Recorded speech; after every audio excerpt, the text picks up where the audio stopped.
According to a report in The Hill this week, Republicans are freaking out about Joe Biden's massive, commanding lead in the polls right now.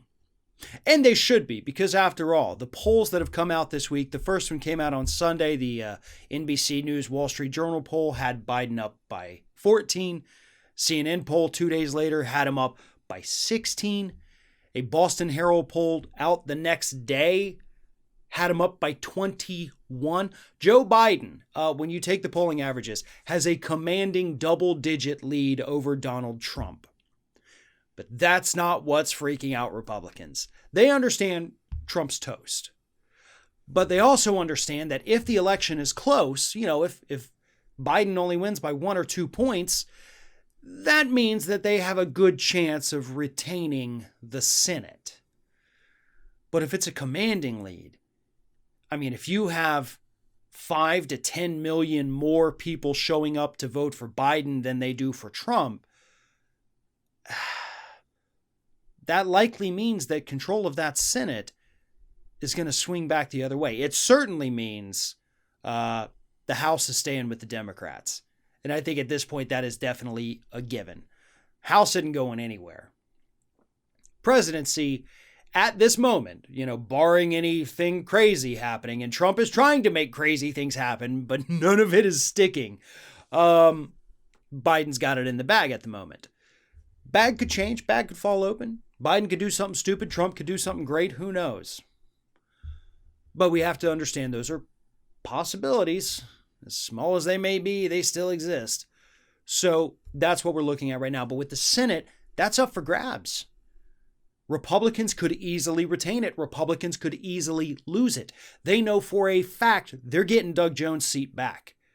That seat is going to be occupied by crazy person Tommy Tuberville, who has a 12-point lead based on the polls I looked at Tuesday of this week. 12-point lead over Doug Jones. Tuberville's never been in politics ever, has quit every coaching job he's ever had, but Alabama refuses to vote for a Democrat, so Doug Jones is going to lose. We knew it was going to happen. But then there's other Republicans. There's Susan Collins. There's Martha McSally. They're not looking good. Other Republicans in, tough areas, swing areas, not looking good. So even with the Democrats knowingly losing Doug Jones, there are still enough embattled Republicans in swing states that the Democrats can easily pick up control of the Senate. It's not going to be a commanding lead, but a 1-seat lead is still a lead. It's still a majority. And that's what Democrats are looking at this point, and that is why these polling numbers are freaking out the Republicans. Because they know that Trump's not sticking around. And even if he does stick around, it's only 4 more years. What they aren't sure of is if they can retain the Senate. Because if you do not have the White House, you do not have the House, and then you also lose the Senate, you lose all your power, all your effectiveness for 2 years. Now, the flip side, historically speaking, is you only lose it for 2 years. Only. Next Senate election should be more Democrats up for re-election than Republicans. Or even if it's the one where it's the even number, roughly, Democrats will end up losing seats if they had power in all 3 chambers.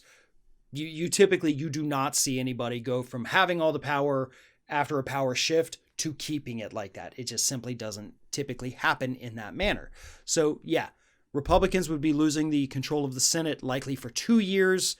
House, who knows what could happen with that. But either way, Republicans don't want to lose 2 years. Because in 2 years, a Democratic-controlled Senate, Democratic-controlled House, and a Democratic-controlled White House could absolutely undo all of the damage Republicans have done over the last 4 years. The only question is whether or not the Democrats will have the fortitude to actually do that. If they get this referendum from the American voters, and the voters keep pushing them to do that, well, we might actually see some good government. And hey, if they make enough people happy, maybe it won't just be a 2-year power shift. That'd be something Democrats need to consider when they decide what to do or what not to do if they pick up that Senate.